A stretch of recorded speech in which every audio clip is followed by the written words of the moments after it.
President Draupadi Murmu is arriving in Shimla today on a 4-day visit to Himachal Pradesh. This will be Murmu's first official visit to the state after becoming the president.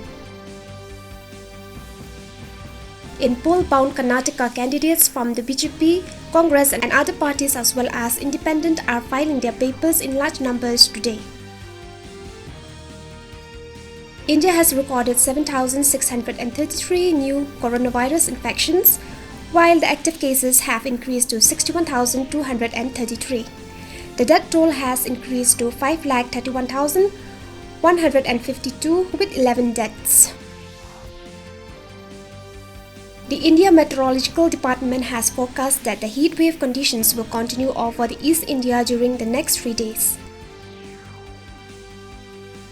In IPL cricket, Sunrisers Hyderabad will meet Mumbai Indians at Rajiv Gandhi International Stadium in Hyderabad this evening. Last night, Chennai Super Kings defeated Royal Challengers Bangalore by 8 runs at Bengaluru.